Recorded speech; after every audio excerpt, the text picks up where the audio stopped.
so excited to introduce this new friend to the community. He is the co-founder of Homies Empowerment, a people of color grassroots organization based out of Oakland that advances healing, equity, and self-determination in historically marginalized communities through food sovereignty, youth leadership, and culturally rooted programming. It is an honor to have both of you join us today. Gracias.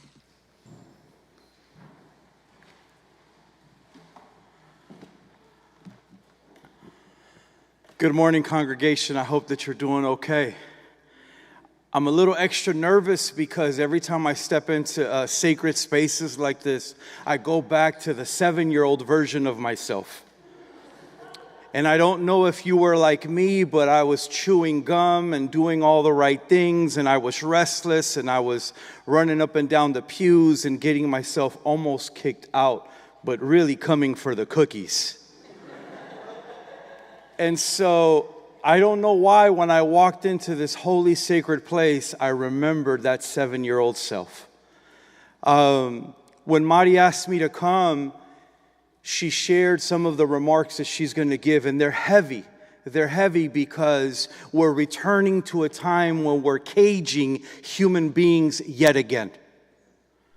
This is not new news to you, and it may not even be new news to your family. And so I thought about, dare I use this difficult word in a sacred space? Have y'all heard of something called trauma pornography? It's this idea that sometimes certain things get presented to us all the time, like almost as a form of addiction. And I don't know if as a society we're addicted to trauma. So I definitely didn't want to come do that this morning, but being undocumented most of my life and having my mom been deported on 3 different occasions, starting when I was age 9, and I came home from school and mommy wasn't there, it was trauma after trauma after trauma. But I don't want to lead with that. So is it okay? Can I share with you a love story? So we didn't call ICE back then. We called it INS, or La Migra. My mom was undocumented. This is the early 1980s. I'm a youngin'. And she's working, I don't know if you remember these products called Joe Cool or Snoopy products. And so my mom worked at a factory in Los Angeles called Hollywood Accessories, where they made these products, and it was primarily a female workforce. I didn't know they were underpaid. I didn't know these women were overworked. My mom was undocumented and trying to make $1 out of 15 cents. My mom is a stunner. I hope she's watching. And my soon-to-be stepfather was trying to, how do I say this in Bay Area language, trying to holler at my mom, trying to get some digits. And my mom wouldn't have it. My stepfather, he had a seguro social.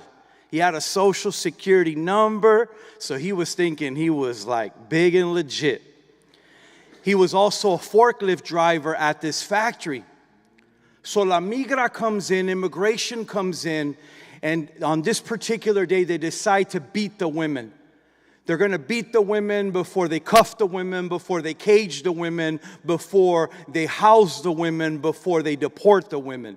And these are my mom's friends. And on this particular occasion, not yet my stepfather, his name is Marcos. Marcos grabs my mom and he throws her in a box and she's freaking out. ¿Qué estás haciendo? ¿Qué estás haciendo? What are you doing? My mom says. And my stepfather was trying to protect my mom, so he throws her in a box and he raises her 15 feet in the forklift.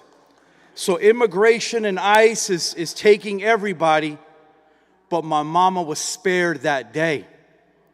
And so after the migra's gone and after they're figuring out what they're going to do next, my stepfather says, "So are you finally going to have that cup of coffee with me?" And that's how their love affair began.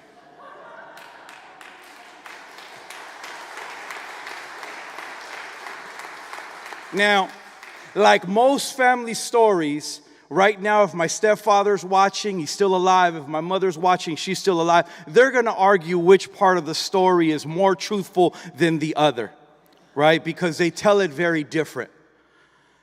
I share, as I'm listening to the sirens, reality sinks and hits, ¿verdad? I share this love story because at a time where right now we are returning to concentration camps, at a time when we're returning to separating children, to caging people, to dehumanizing human beings, oftentimes what we're presented with is trauma. But we don't always see the resilience of women and joy and resistance and always being able to fight back. Between when I was 9 years old and when I was 17, my mom was snatched and beaten and taken 3 different times. I remember being 17 and I was going to get to be the first in my family to graduate middle school. I didn't know I'd have a future many decades ahead where I'd graduate from high school, I'd graduate from UC Berkeley, I'd get a doctorate from Harvard University, all while undocumented. I didn't know that was in my future. But my grandmother, this is her, this is a tattoo of her name, Socorro, which means to rescue or a call for help. My abuelita began to teach us that the Constitution of California was actually written in Spanish. And that the Treaty of Guadalupe Hidalgo guaranteed land and freedom for Mexicans in places like California, Arizona, Nevada, Texas, Oregon, y aquí en San Francisco. We were citizens here 2 grandmothers ago. And 2 grandmothers later were your perpetual wetbacks, illegal aliens, and beaners. We're the perpetual foreigners in a country that has forgotten that Mexicans call this place home. And so what my grandmother gave my mother is something that I want to gift you. She said, mija, that border and that ICE and that oppression is a 20-foot border. But you carry the original AI, not the AI on that shirt. We want to stop that AI. But I want to talk about a different AI, which is you carry ancestral intelligence. You carry a way out of no way. And so my grandmother gifted my mother, for this 20-foot border, a 21-foot ladder. And that's what I used. And that's what my community uses to deal with cancer, to deal with depression, to deal with oppression, to deal with sexism and classism and racism and homophobia. We have to find our 21-foot ladders for life's 20-foot borders. But part of the lesson that I needed to learn is that I'm not your beaner and I'm not even your immigrant. Because if 2 grandmothers ago this was Mexico and this has always been Aztlán, I didn't cross a border, but a border crossed us. And so I'm home, and I hope, thank you. And so as I'm learning to shed some pounds, I'm also learning to shed some labels. Be careful when you call a Mexican an immigrant. They're not here. Mexicans are not immigrants to San Francisco. And they're not wetbacks, and they're not illegal. They're just finally coming home. Muchas gracias.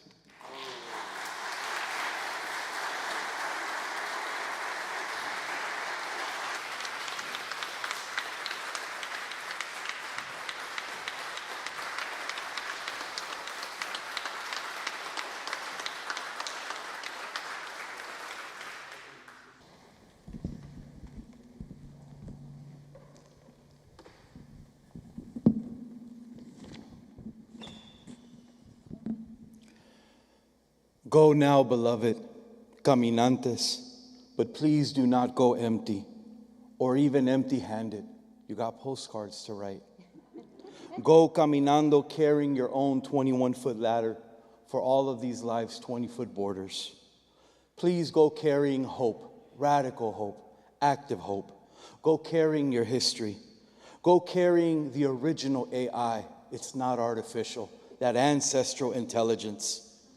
Beloved, remember this. Your Mexican kin are your kin, and they did not cross the border. The border crossed them. They are not a foreigner in a strange land. They are standing on ancestral ground in the home their people have known since before there were papers to prove it, before there were walls or borders to divide us. This is your home and this is our home. You belong here and we do too. We have always belonged here together.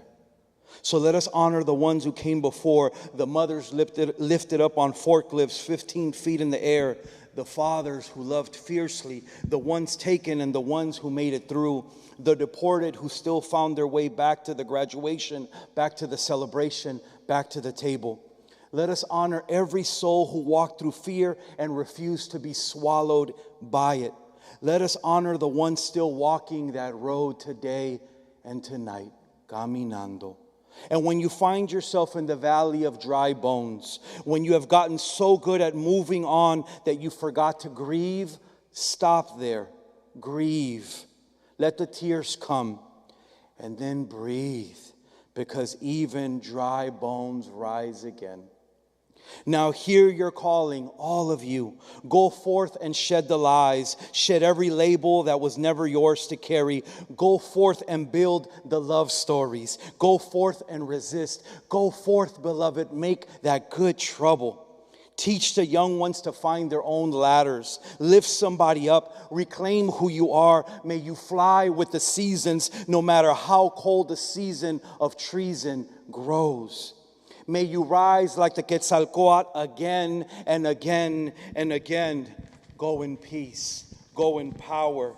Go in the fullness of everything your ancestors dreamed you to be.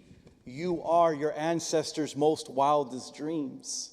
And may the Great Spirit who has walked with your people across every border, through every desert, and over every wall, may that same Spirit walk with you now and keep you and never once let you forget that you are loved, that you are agape, that you are beloved, that you are holy, and that you are always home.